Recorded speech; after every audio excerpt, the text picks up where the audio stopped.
สบายดีพี่น้องลูกหลานคนลาวคนไทยอยู่ไสก็แล้วแต่ที่หักหอมเสรีภาพประชาธิปไตยทุกท่านยินดีต้อนรับทุกท่านเข้าสู่รายการเสียงประชาชนลาว Voice of the Lao People เนาะ Welcome to everyone bienvenue à toutes et à tous บ่ได้ห้องเพลงชาติเนาะมื้อนี้จะห้องเพลงด่าเกี่ยวเพราะว่าจะเว้าเรื่องเกี่ยวขอโทษขออภัยเด้อผิดพลาดประการใดพี่น้องเด้ออันคำว่าสัตว์คนเฮาทุกคนก็หูมีเสือมีควายเป็นหมู่บางตัวก็หูแสนดีเหลือล้นตัวอย่างว่าควายเฮาเลี้ยงมันยังงูคุณของคนดึงแก่คันไทยจนตัวมองมนบ่เคยได้จมสักคำเมื่อมาเทียบใส่คนเฮาบางคนก็หายไปเสียยิ่งกว่าฝูงควายหวังร่ำรวยเสียจนหน้ากำตัวอย่างลาวแดงไปหลงแก้วแดงให้ความศีลธรรมจนลืมข้าวเหนียวเม็ดขาวงามลืมคำสอนองค์พระเจ้าโธ่เอ๋ยแก้วแดงใจหายเสียยิ่งกว่าสัตว์แถมยังบางอาจญาติเอาแดนดินดอนของลาว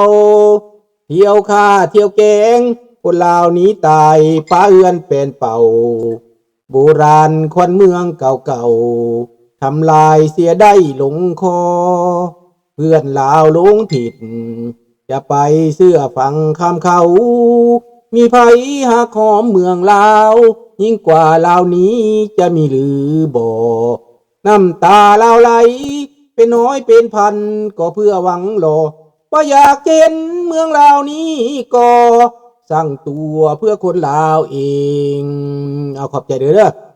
มื้อนี้ขอโจ๊กบ่ร้องเพลงชาติเด้อหลานเด้อเพลงชาติเอามื้ออื่นซะเนาะเอามื้อฮื้อเนาะมื้ออื่นขอพักเด้อเอาเนี่ยได้ก็มาฟังเรื่องมันเว้าก่อนมันว่าฮักลาวนี่ฮักแท้สหายเลขาธิการใหญ่ตูลำได้กล่าวว่าถ้าเวียดนามมีทะเลแมนลาวก็มีทะเลประธานไกสอนพรหมวิหารก็ได้มีคำเว้าที่มีชื่อเสียงได้ชื่อว่าถึงว่าผู้จะถึกโซเชือนแม่น้ำลำเซจะเอื้อแท้แต่สายพัวพันมิตรภาพลาวเวียดนามจะมั่นคงขนงแกนชั่วกาลนานประธานสุวรรณวงศ์ก็ได้ตีราคาว่าลึกซึ้งว่าสายพัวพันเวียดนามและลาวคือแนวนี้การพัวพันลาวเวียดนามแม่นยิ่งใหญ่มหาศาลบ่มีบทเพลงและบ่มีบทกับก่อนใดๆที่สามารถพันละนาได้มิตรภาพดังกล่าวสูงยิ่งกว่าภูเขายาวกว่าแม่น้ำกว้างใหญ่กว่ามหาสมุทรงามกว่าเดือนเพลงและหอมหวนกว่าดอกไม้นานาที่สนิทที่หอมหวนที่สุดยิ่งใดที่เวียดนามมีพวกเขายินดีแบ่งปันกับสหายลาวด้วยคำขวัญประจำใจที่ว่าเข่าเม็ดฮักพักเสหนึ่งก็แบ่งปันกันกินสหายเลขาธิการใหญ่ตูลำได้กล่าวว่าถ้าเวียดนามมีทะเลแมนลาวก็มีทะเลประธานไกสอนพรหมวิหารก็ได้มีคำเว้าที่มีชื่อเสียงได้ชื่อว่าถึงว่าผู้จะถึกโซเชือนแม่น้ำลำเซจะเอื้อแท้แต่สายพัวพันมิตรภาพลาวเวียดนามจะมั่นคงขนงแกนชั่วกาลนานประธานสุวรรณวงศ์โอ้สมหักแท้เนาะคือมาหักแท้เนาะหักคนลาวนี่ปาดโตซ้ำสายแม่น้ำซ้ำสายภูปาดติโตเข้าเม็ดฮักฟักสิหนึ่งปันกันกินคนลาวพวกลาวแดงผู้นำลาวแดงนั่งลอยซ้อยฟังมันบ่แม่นแกนเฮียแกนเฮียเว้าลาวได้แก้วโฆษณาให้ลาวนั่งฟังให้ควายพวกนั้นนั่งฟัง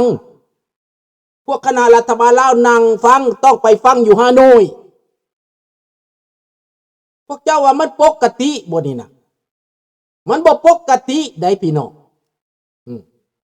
เขาโฆษณานั่งฟังปลื้มใจโอ้ยปลื้มใจเพิ่นปลื้มใจเพิ่นว่าเข้าเม็ดฮักฟักสิหนึ่งปันกันกินเพิ่นปันกันกินอยู่ใส่ล่ะถามโคตรพ่อโคตรแม่โทษเด้อโอ้ยปากนี่ก็ได้เนาะถามดู มันเข้าเมนฮักฟักสนิงอยู่ใส่ปันกันกินผู้นำโง่จ้าล่าหลังไปนั่งฟังเขา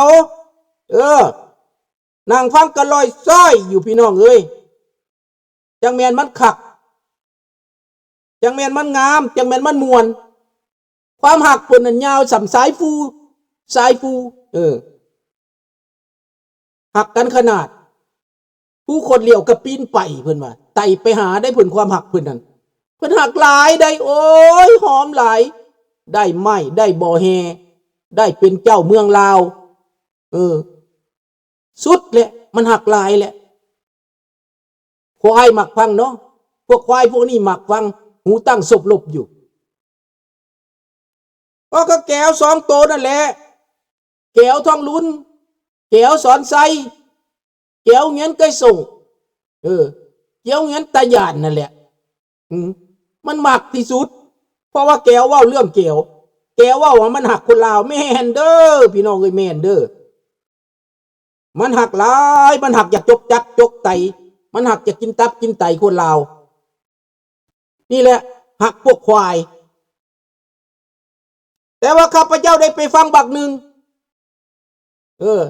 เดี๋ยวนี้มีบักหนึ่งพี่น้องบักนั่นนะชื่อว่าอังเติ้ลนะมันเปลี่ยนชื่อมาเป็นแนวใหม่แล้วเดี๋ยวนี้มันมาเว้าเรื่องเนปาลมันเว้าเด้เพราะว่ามันเดือดร้อนเด้มันย่านลาวเกิดเป็นเนปาลเด้มันย่านมันเห็นเขาแก้ทรงแก้ผ้าพวกนั้นพวกกันรัฐบาลนั่นบักอังเติ้ลย่านเนี่ยได้เดี๋ยวนี้พี่น้องเปลี่ยนความเว้าพี่น้องไปสนับสนุนพวกฝ่ายต่อต้านรัฐบาลและความเว้าเนี่ยไปสนับสนุนพวกเนปาลเพิ่นใส่ชื่อเขาว่าจังไดเนบ่ญาติเพิ่นว่าเท่าอังเติ้ลว่าเนบ่ญาติพี่น้องเบิ่งแม่ตามันเริ่มสว่างแล้วแต่ก็มีอีกบักหนึ่งพี่น้องบักนี่มาแต่ไสบักนี่น่ะบักนี่นั่นมาแต่ลาวมาอยู่ในไสมาในไทยพี่น้องชื่อมันว่าเท่าคำพันธ์แสงใสนี่เด้อหน้ามันเด้อคำพันธ์แสงใสอันนี้เป็นทหารลาวแดงส่งเข้ามาเคลื่อนไหวในไทยเพื่อจะมาเป่าคนอีสานมาเป่าคนไทยให้หลงเชื่อว่าอิตาธรรมบดีอเมริกาบดีสบายดีแก้วเมกสบายดีมาแล้วก็ย่องโซเวียตรัสเซียดีโฆษณาส่วนเสือในแผ่นดินไทยนักเคลื่อนไหวของลาวแดงเข้ามาเคลื่อนไหวในไทยเป็นทหารพี่น้องหมอนี่มันทหารแต่ทหารมาในนอกเครื่องแบบมาปะปนกับคนงานไทยแล้วโฆษณาแต่ละมือช่วยโอกาสโฆษณาให้คนไทยนี่หลงเสือถามว่าคนไทยเขาสิเสือบอกเสือได้พี่น้องบางคนเขาก็บ่ฮู้ได้ชื่อมันว่าเท่าคำพันธ์แสงใสนี่แหละพี่น้องมันว่าอีตาถ้ำเป็นบ้ามันว่าอีตาถ้ำเป็นบ้าฟังเด้อสบายดีท่านแฟรงค์คำเนาะเดี๋ยวข้าพเจ้าจะเอาให้พวกท่านฟังเพราะว่าเป็นยังจังอยากให้หู้คนพวกนี้เขาเข้ามาประเทศไทยจุดหมายปลายทางเขาต่อต้านพวกเฮาแต่ว่าต้องอาศัยแผ่นดินไทยเป็นบ่อนต่อต้านพวกเฮาต่อต้านพวกที่ว่าหักหอมเสรีภาพประชาธิปไตยนี่แหละเรื่องของมันเป็นแบบนี้พี่น้องดังนั้นถ้าพวกเฮาบ่เข้าใจนะลูกหลานผู้เกิดใหม่ในรุ่นบ่เข้าใจก็คิดว่าแม่นความเขาคิดว่าเป็นความเขาคือว่าถูกต้องไดพี่น้องมันเป็นอย่างสั้นไดดังนั้นอยากให้พวกท่านเข้าใจลึกศึกษาลึกพี่น้องข้าพเจ้าจะเอาเสียงมันมาให้ฟังน้อยนึงเพื่อจะรู้จักว่ามันเว้าหยังมันมาเคลื่อนไหวหยังในเมืองไทยพี่น้องสบายดีนะลุงโพ การเคลื่อนไหวของมันเป็นแบบไหนพี่น้องจะได้เข้าใจเนาะมาฟังเด้อฟังมันเว้าเด้อเดี๋ยวให้พี่น้องฟังหน่อยหนึ่ง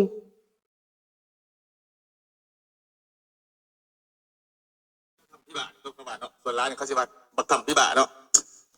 ทำพัฒนาเทวดีทำนี่ไปถามหมอเซเลนสกินี่ว่าเฮ้ยเซเลนสกิวะถ้ากูเอาอันนั้นขี่ไปน้ำวุฒิให้มึงนี่มึงสิยิงถล่มตัดเสียอยู่บ่จัดห่วยหมอเซเลนสกิก็ว่าห่วยเอามาแล้วสิยากยังก็จะเอามาให้ก็กระจัดโดนแล้วว่าจัดเนาะบัดที่นี่บัดนี้ประเด็นมันอยู่ที่ว่าถ้าหากเราไปยิงถล่มรัสเซียนั่นรัสเซียเขาก็สิตอบโต้ขึ้นด้วยขีปนาวุธขนาดใหญ่อยู่บัดนี้เพราะว่าทุกวันนี้รัสเซียใส่นี่มันขีปนาวุธขนาดธรรมดาเนาะถ้าหากรัสเซียใส่ขีปนาวุธขนาดใหญ่เนาะเหมือนอย่างเช่นว่าซาบอมบ้าเนาะพวกขีปนาวุธนิวเคลียร์อันตรายนี่เป็นว่ายุโรปนี่เป็นว่าลาบเป็นหนากองไปเลยเนาะโดยเฉพาะนี่ลักๆนี่เป็นประเทศที่เป็นทางผ่าน มันเว้าในประเทศไทยได้ดี อ ไห เม น ริกาแล้วก็ยุโรปนี่นำอาวุธนี่เขามาส่งให้ยูเครนนี่เนาะก็คือโปแลนด์เนาะประเทศโปแลนด์นี่ก็เป็นตัวการหนึ่งเนาะที่แบบว่าเปิดทางให้อันนั้นประเทศยุโรปพวกฝรั่งอังกฤษแล้วก็สหรัฐอเมริกานี่ส่งอาวุธหนุนมาให้ยูเครน นี่ละพี่น้องการโฆษณาส่วนเสือของบักนี้ มันเว้าในประเทศไทยมันอาศัยพื้นดินไทยโฆษณาส่วนเสือระบอบคอมมิวนิสต์ของมัน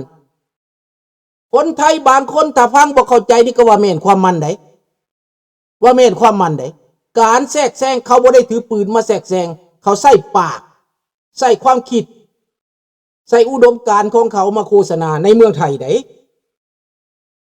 ถ้าคนไทยบางคนฟังนี่ว่าแม่นไดค่อยตามไดเซเพว่าจังไดบ่แม่นลุงบ่แม่นว่าจังไดบ่แม่นว่าผมดูมันอยู่ไสหมอนี่น่ะมันอยู่ไสหมอนี่น่ะเป็นตาอยากหัวบ่พี่น้องมันว่าสิลาบปานหน้ากองยุโรปสิลาบปานหน้ากองแต่ข้าพเจ้าบ่เห็นยุโรปลาบปานหน้ากองปัจจุบันนี้ข้าพเจ้าเป็นเห็นรัสเซียนั้นวอดวายไปเบิดน้ำมันไม่เบิดมอสโกก็บ่เหลือโอ้มันว่าไปซื่อๆมันว่าไปซื่อๆแต่ว่ามันเคลื่อนไหวได้ล่ะมันถูกแต่งตั้งมาได้เจ้าถือว่าประชาชนธรรมดามันสิเว้าได้บ่มันฝึกมาอย่างดีฟังความเว้ามาอย่างดีอย่าประมาทด้วงเด้อเสเพเด้อด้วง2ตัวเจาะต้นไม้ยุงไม้ยางตายย้อนเด้ออย่าประมาทเด้อพี่น้องเด้อความเฮาบ่เข้าใจนี่ถือลุงเว้านี่นะถ้ามันได้เข้าไปเจาะบ้านเจ้าแล้วนะเจาะที่เล็กที่ที่น้อยคนที่บ่ฮู้จักเรื่องมันหลายเด้เจ้าต้องฮู้จักว่าในสมัยก่อนลาวแดงมันเข้ามาฝังตัวมาบวชมาอยู่ในโรงเรียนมาอยู่ในวัดมาเป็นสังกะลีมาเป็นคนหับไส้แล้วมันคอยแทรกซึมเข้าเจ้าในที่สุดเจ้าก็หลงเสือมันเพราะมันเว้าทุกมือมันเว้าทุกมือเจ้าก็หลงเสือมันอันเดียวกันพี่น้องอันเดียวกันในประเทศไทยคู่มือนี่มีแนวคิดแตกเป็น 3-4 อย่างผิดกันตะลุงตุงนังคู่มือนี่ก็อันนี้แหละข้าพเจ้าได้บอกแล้วว่ามันสิล่มพวกท่านด้วยวิธีการโฆษณาส่วนเสือด้วยวิธีการให้พวกท่านหลงด้วยวิธีการให้พวกท่านผิดกันบ่ลงบ่ลอยกันอันนี้แหละเห็นแล้วบ่ผลมันนะต่อให้รัสเซียต่อให้จีนต่อให้เกาหลีเหนือมันกระทำอะไรไม่ได้แล้วครับลุงแมนแต่ว่ามันกระทำจนว่าเจ้าแตกกันนั่นแหละเด้อจนว่าเจ้าแตกกันจนเจ้าหลงประเด็นแต่เจ้าบ่ฮู้จักว่าเจ้าหลงประเด็นแบบคนลาวแต่ก่อนเด้อข้าพเจ้าบอกแล้วคนลาวแต่ก่อนก็แตกความสามัคคีก่อนหลังจากนั้นมันก็มาล้อมหลังจากมันมาทำท่าเวลามันเข้ามาเวียงจันทน์มันทำท่าว่ามันเป็นคนดีเห็นเด็กน้อยข้ามทางบ่ได้แม่บ่อยู่มันไปจูงเอาเด็กน้อยข้ามทางภาพตัวนั้นยังติดตาเขาอยู่เด็กน้อยคนนั้นคือเขาจับ